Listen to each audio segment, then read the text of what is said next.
Então, nós vamos estar aqui com Gálatas, capítulo 4, versículo 24, 25, 26 e depois o versículo 31. Diz assim: o que se entende por alegoria? Porque estes são os dois concertos. Um do Monte Sinai, gerando filhos para a escravidão, que é Agar. Ora, esta Agar é Sinai, um monte da Arábia, que corresponde a Jerusalém que existe, que agora existe, pois é escrava com seus filhos. Mas a Jerusalém que é de cima é livre, a qual é mãe de todos nós. Agora o versículo 31. De maneira que, irmãos, somos filhos não da escrava, mas da livre. E aí, irmão Alexandre? O que você entende por esse texto aqui que vai dizer que Agar está simbolizando o Sinai, que é um monte da Arábia? Agar ela era egípcia, né? E aqui o apóstolo Paulo está fazendo essa ligação, né? E também dizendo que a Jerusalém, que é de cima, é livre. O que o apóstolo Paulo está querendo dizer com isso? Bom, você já pode ver, né, que é um marido com duas esposas. E Paulo escolheu a tipologia perfeita, porque quando ele lia essa história, e ele sabe, ele como um dos maiores professores no Novo Testamento, ele tinha essa didática boa de entender que ali era alegoria, era sombra. Ele mesmo falou que as coisas que estavam escritas foram escritas para ensinamento, para exemplo, são sombras das coisas futuras. Ele entendeu que aquela situação entre Agar e Sara, uma escrava e uma senhora, que era a senhora da escrava, representava o futuro, que era o que? A Jerusalém de baixo, a que era a esposa, mas tinha título a que era tida por esposa, mas era uma escrava, e a outra que era a esposa legítima, livre. Então, isso é para fazer o pessoal já começar a entender que existe uma aliança pela carne que te torna escravo, e existe uma aliança pelo Espírito que te torna livre. Então, Paulo relacionou a Jerusalém da carne com Agar, que era realmente a escrava, e a Jerusalém livre com Sara, que simbolizava aqueles que iam nascer pelo Espírito. Aí a pessoa fala assim, mas como assim? O que é que respaldava que aqueles que estavam ligados a Sara representavam os nascidos pelo Espírito? O próprio Isaac foi feito por promessa. Ele nasceu por promessa. Tanto que Sara era estéril. Por isso que Abraão tomou Agar, claro, a conselho de Sara, mas tomou Agar porque ela tinha um útero para gerar. Então, carnalmente, eu posso gerar filho dessa Agar. Mas não vai ser o filho que eu quero. Não é o filho que Deus prometeu. Ele não é por promessa. E nem ela é minha esposa livre. É a escrava. Aí, Deus, como é fiel à sua palavra, ele deu a promessa, cumpriu a promessa em Sara, que representa aqueles que nascem pelo Espírito, que é pela promessa. Então, todo aquele que se confia na carne faz parte da Agar. Todos aqueles que estão na carne nasceram e fazem parte de Jerusalém de baixo, que vai ser condenado, que é Agar, que não é livre. Agora, aqueles que são libertos, que nascem pelo Espírito, são livres, têm que nascer por Sara, ou seja, nascer por promessa, que promessa a salvação prometida do filho enviado, prometido, o Messias enviado, prometido e enviado para a terra. Então, já começa por aí o entendimento das duas alianças, a Jerusalém de baixo e a do alto. Você falou aí das duas esposas, no caso de Abraão, né? Está falando de Abraão. A Agar, ela era uma serva de Sara, certo? Sim. E como ela foi dada por Sara para ter contato íntimo com Abraão, ela acaba se tornando uma espécie de concubina ali, né? Porque a esposa legítima mesmo era Sara, mas ela, por ter esse contato, acaba fazendo essa aliança que fica simbolizando uma aliança na carne. Ou seja, irmão Jean, Agar não era a esposa ideal e nem a que Deus preparou. A esposa ideal e única esposa de Abraão era Sara. Agora, como é que posso dizer? Por permissão, decisão, né? Essa permissão que Deus deu para Abraão, Abraão tomou Agar, que não era a esposa ideal, para gerar um filho. Então, você vê que não é o desejo prioritário de Deus, Agar, era Sara.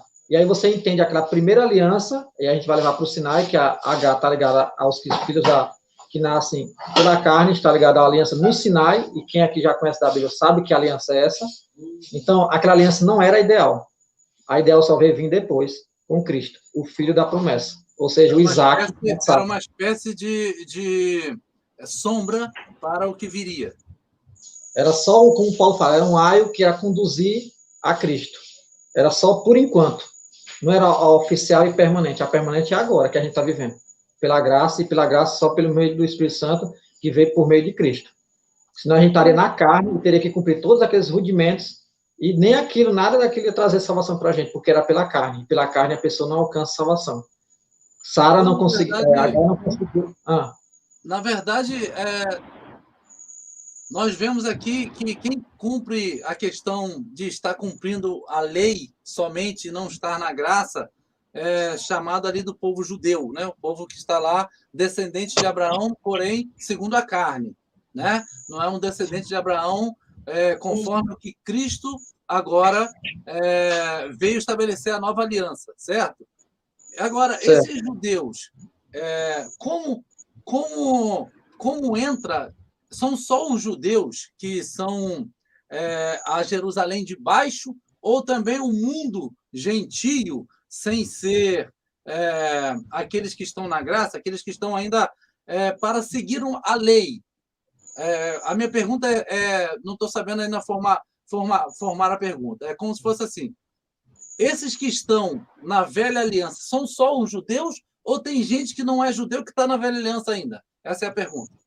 Sim, entendi, perfeito. Era por aí mesmo que... É por isso que eu estava trabalhando sempre falando os da carne, os que nasceram na carne. Você vê que eu não falei judeu, porque aí o pessoal que tem esse entendimento errado, já pensa na metodologia dispensacionalista, né? Não, judeus, o povo de Deus ali, judeus da primeira aliança é uma coisa, e o pessoal, o resto, é outra coisa. Não, os da carne é todos aqueles que estão debaixo dessa maldição do pecado.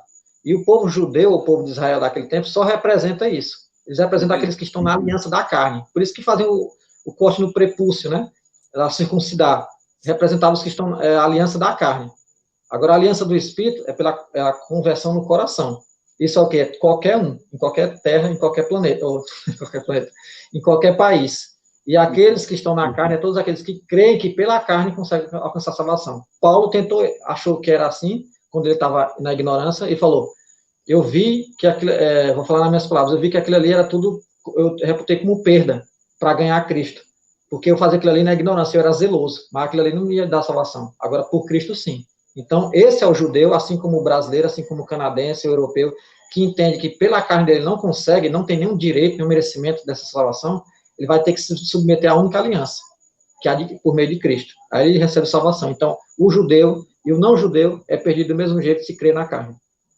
Então, pegando esse gancho aí, a gente vai usar, né, o povo judeu como esse exemplo aí, porque é o que está escrito ali na palavra, né?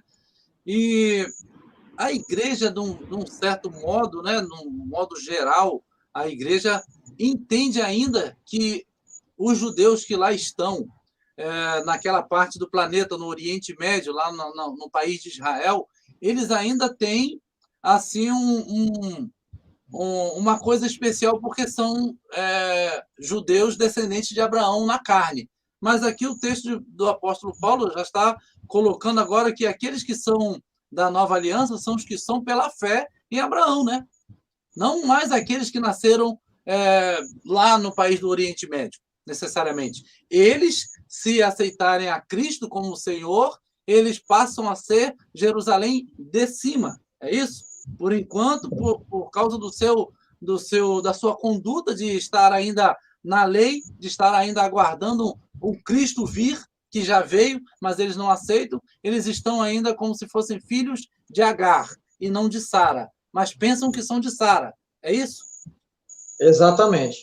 Por isso que se a pessoa for colocar, não, mas os judeus são uma classe de pessoas especiais, eles têm um merecimento e uma salvação reservada só para eles. Aí que entra o grande erro, que Paulo vai trazer essa alegoria da Jerusalém de baixo, ou seja, aqueles que olhavam para aquela cidade física, para aquele templo construído, e viam ali toda a ordem de ritual de sacrifício, e confiavam naquilo como o povo escolhido, sendo que eles não tinham matado o próprio Senhor, não tinha reconhecido o próprio Senhor do Salvador que veio, aquele que foi prometido, principalmente falado por Isaías. Então, eles permaneceram na carne, seu entendimento continuou cauterizado. Então, eles permaneceram sendo o quê? O Esaú. 2 filhos de Isaac, Esaú e Jacó. Os dois tinham a mesma dignidade de ser chamados de filhos de Isaac e de ser participantes das mesmas promessas. Mas o que tinha direito primeiro era quem? Esaú. Mas Esaú rejeitou a promessa, porque preferiu a carne, o guisado, né, que simboliza a carne. Já Jacó creu na promessa que tinha sido feita para o pai dele e para o vô dele, e quis essa primogenitura para ele. E como a primogenitura é espiritual, ele recebeu. Porque se fosse carnal, continuaria sendo Esaú. Mas não, era espiritual. Ele recebeu. Então, ele se tornou filho da promessa. Não mais Esaú. Então, esses são os judeus, e aqueles que creem, que fazem parte do povo judeu, né, já genético mesmo, que creem nessa salvação por carne, por genealogia. Eles permanecem na carne, são Esaú, tipologicamente falando, e nós que cremos na promessa, que não tínhamos direito dessa promessa de primogenitura, nós somos Jacó, que se tornou Israel depois. Né? Maravilha, que maravilha. Então, no caso aqui, a Jerusalém de cima está apontando para a igreja de Deus. A Jerusalém de cima, ela aponta para você que foi lavado e remido pelo sangue de Cristo, que aceitou a Cristo como Senhor e vive como igreja, como noiva de Cristo. Então, Jerusalém de baixo é todo aquele que ainda não teve esse encontro com o Senhor Jesus. Está vivendo, às vezes, vive uma religiosidade, né? Vive ali uma crença, algo assim, mas ele não é igreja, porque está vivendo ainda nos moldes da velha aliança, não da nova aliança. Então, Jerusalém do alto aqui está representando a igreja do Senhor. Então, quando fala que a Jerusalém que é de cima, não quer dizer que tem gente lá no céu, não. Não quer dizer que tem gente lá morando lá no céu, que é a igreja que está lá no céu, gente que já morreu, que está lá no céu. Não é isso que o apóstolo Paulo está falando. Ele está falando simbolicamente que precisamos buscar as coisas do alto. Precisamos ser como as coisas do alto, as coisas espirituais. Então, espiritualmente falando, nós somos a Jerusalém de cima, aquela que Deus olha e fala: esse é verdadeiramente o Israel do Senhor. Esse é verdadeiramente um judeu que não há dolo. Por que verdadeiramente? Porque é aquilo para o qual o Senhor o designou para ser. Né? Um pequeno Cristo, né? Um pequeno ungido.